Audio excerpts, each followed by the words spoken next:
Hi everyone, it's Mrs. Ross, and I'm going to read to you the original Strega Nona book by Tommy DePaula. But you have a job today as a listener.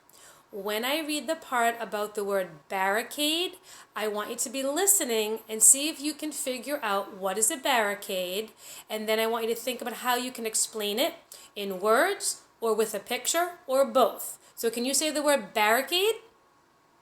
Good. So that's your job today, is to listen to that part. Here we go.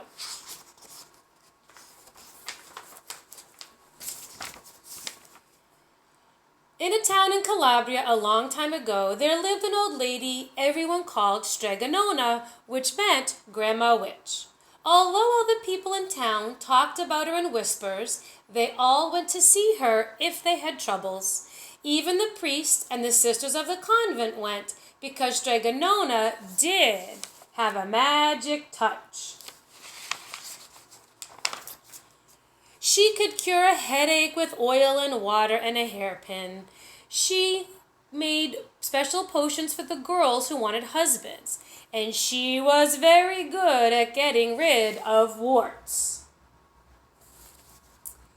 But Strega Nona was getting old, and she needed someone to help her keep her little house and garden. So she put up a sign in the town square. And Big Anthony, who didn't pay attention, went to see her. "Anthony," said Strega Nona, "you must sweep the house and wash the dishes. You must weed the garden and pick the vegetables. You must feed the goat and milk her, and you must fetch the water. For that I will give you 3 coins and a place to sleep and food to eat." "Oh, grazie," said Big Anthony. "The one thing you must never do," said Strega Nona, "is touch the pasta pot. It is very valuable, and I don't let anyone touch it." "Oh, see, yes," said Big Anthony.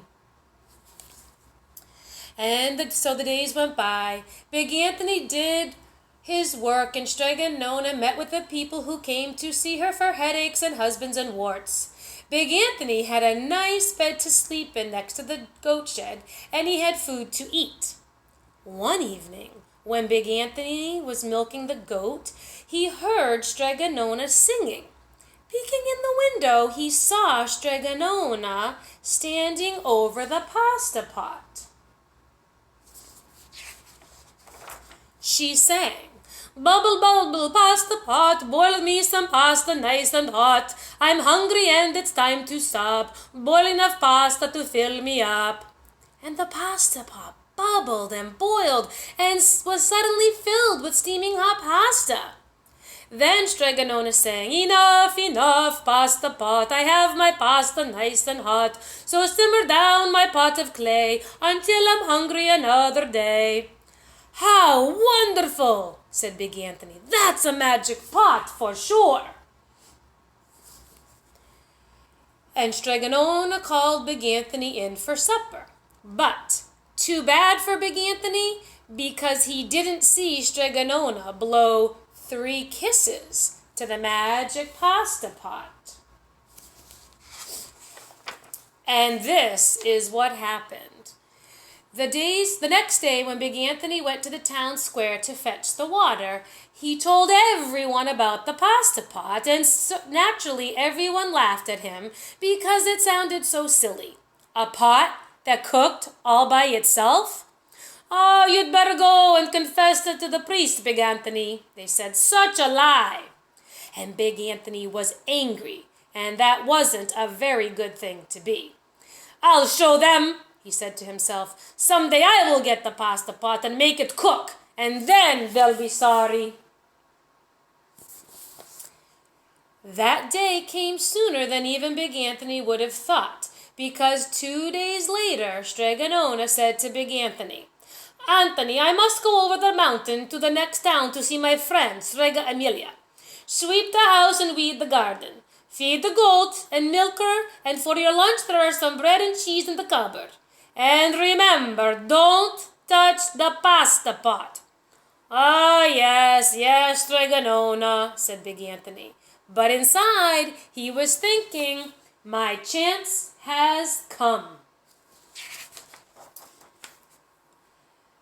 As soon as Stregonona was out of sight, Big Anthony went inside, pulled the pasta pot off the shelf, and put it on the floor. "Now let me see if I can remember the words," said Big Anthony. And Big Anthony sang, "Bubble, bubble, pasta pot, boil me pasta nice and hot. I'm hungry and it's time to sup. Boil enough pasta to fill me up." And sure enough, the pot bubbled and boiled and began to fill up with pasta. "Aha!" said Big Anthony, and he ran to the town square, jumped on the fountain, and shouted, "Everyone, get forks and plates and platters and bowls. Pasta for all at Stregonona's house. Big Anthony has made the magic pasta pot work." Of course, everyone laughed, but ran home to get forks and plates and platters and bowls. And sure enough, when they got to Stregonona's, the pasta pot was so full it was beginning to overflow. Big Anthony was a hero. He scooped out pasta and filled the plates and platters and bowls. There was more than enough for all the townspeople, including the priest and the sisters from the convent, and some people came back for 2 and 3 helpings, but the pot was never empty. When all had had their fill, Big Anthony sang, "Enough, enough, pasta pot, I have my pasta nice and hot, so simmer down my pot of clay until I'm hungry another day." But alas, he did not blow the 3 kisses. He went outside, and to the applause of the crowd, Big Anthony took a bow. He was so busy listening to compliments from everyone that he didn't notice the pasta pot was still bubbling and boiling, until a sister from the convent said, "Oh, Big Anthony, look!" And pasta was pouring out of the pot all over the floor of Stregonona's house and was coming out the door. Big Anthony rushed in and shouted the magic words again, but the pot kept bubbling. He took the pot off the floor, but pasta kept on pouring from it. Big Anthony grabbed a cover and put it on the pot and sat on it, but the pasta raised the cover and Big Anthony as well and spilled on the floor of Stregonona's house.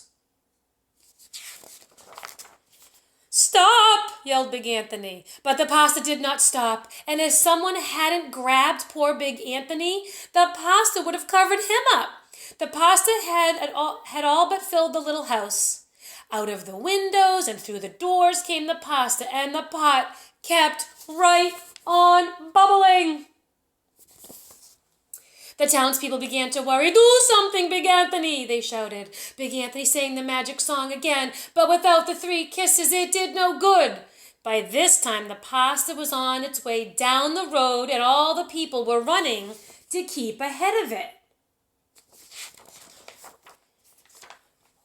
"We must protect our town from the pasta," shouted the mayor.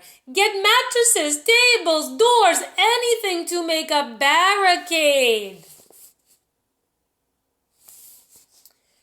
But even that didn't work. The pot kept bubbling, and the pasta kept coming. "We are lost," said the people, and the priest and the sisters of the convent began praying. "The pasta will cover our town," they cried. And it certainly would have, had Stregonona not come down the road home from her visit. She didn't have to look twice to know what had happened. She sang the song and blew the 3 kisses, and with a sputter, the pot stopped boiling and the pasta came to a halt. "Oh, grazie, thank you, Stregonona," the people cried. But then they turned on poor Big Anthony. "String him up!" the men of the town shouted. Now, said Stregonona, "the punishment must fit the crime." And she took a fork from a lady standing nearby and held it out to Big Anthony. All right, Anthony, you wanted pasta from my magic pasta pot, Stregonona said, and I want to sleep in my little bed tonight. So start eating. And he did. Poor big Anthony.